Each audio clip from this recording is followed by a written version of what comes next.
Hey everybody, welcome to Kimmel's Irish Pub. Time for another movie review. Tonight's movie, Challengers. So, I tell you what, I have been very excited to see this movie for a while because of the reviews it's getting and how great they say Zendaya is. So I don't know, 2 hours and 11 minutes long. I didn't realize it was that long. It's about tennis. She's a former tennis prodigy turned coach who turned her husband into a champion, but to overcome a losing streak, he needs to face his ex-best friend and Tashi's ex-boyfriend. A little love triangle going on here, and I kind of knew that. They kind of lay it out that way. 7.4 on IMDb, 56,512 people rated it. As I mentioned, Zendaya's in it, okay? I think she's pretty cool. I do like her. And she's also Mrs. Spider-Man, so how could you not like, because, I mean, I love Tom Holland.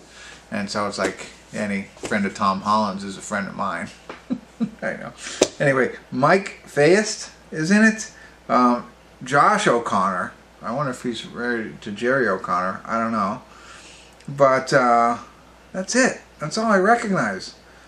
And of course Zendaya. So I don't know. Very high ratings. I don't know who these other actors are. They're the two in it. And that's it. Let's get into it. Let's see what it's about. Give you a better idea. Let you know what I think. Like I said, I'm excited. I wish it wasn't so long, but it's a weekend. So let's get into it. Stick around. I'll be back.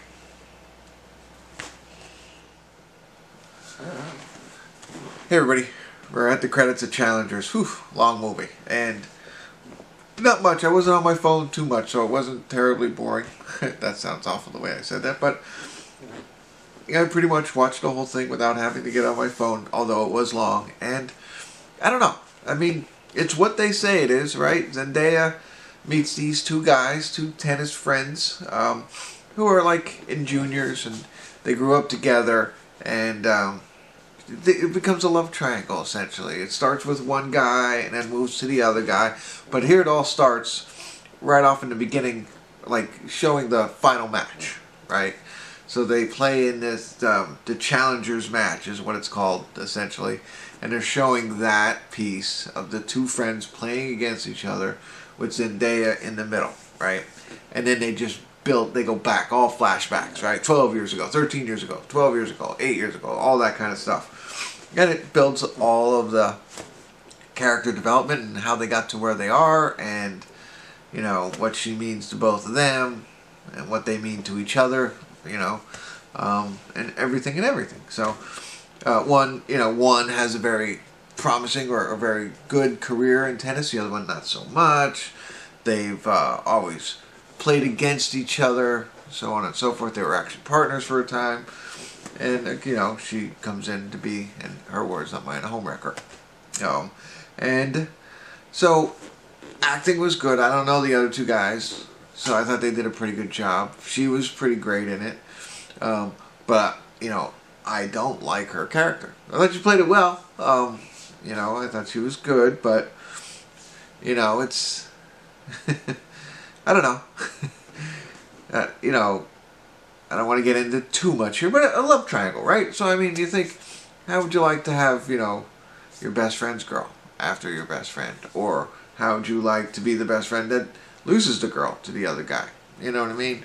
And just everything and everything. It's not the kind of, I don't know, that kind of stuff, not fun to watch for me, I don't think, you know, and everything that they do. So, and I wasn't crazy about the way they ended it. They have a lot of cool camera angles and different things like that, which I enjoyed. And I thought they told the story pretty well.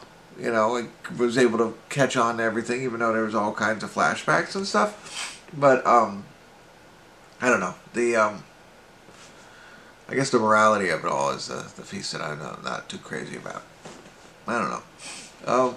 And, I don't know, the tennis play wasn't fantastic. I mean, they were good, but, like, I don't know, I'm not a tennis fan. I've played it before, you know, for fun. I've seen it on TV, but this wasn't, you know, sometimes you watch, like, a football movie, and you really want the football action to be great. This wasn't like that for me. The final match was extremely over-dramatized. You know, I felt there was a little, I don't know, much to it that I mean, that's a big part of the movie, and I get it, and they just draw it out like slow motion the entire time, but it's not like the slow motion of the final shot of like the ball going towards the hoop, and then it's not like that. It's like slow motion of the guy getting ready to serve, like at points where it's like, is he moving? Is he moving? Is it? Oh, it's slow motion. I get it. So he's just getting ready to. It was, I don't know, the sweat, and that's kind of cool. I mean, I guess that's, the sweat dripping off him in slow motion. That's not too bad. I don't mind it too much. But it was just all of it combined. You know what I mean? The grass growing in the field, and the, you know what I mean, like just elongated kind of stuff. So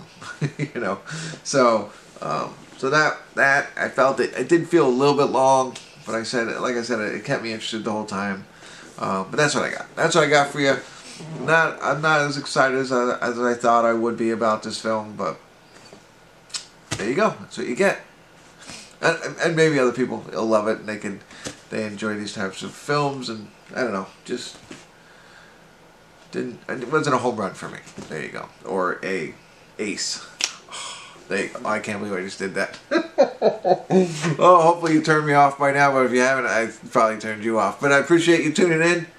Kimmel's Irish Pub.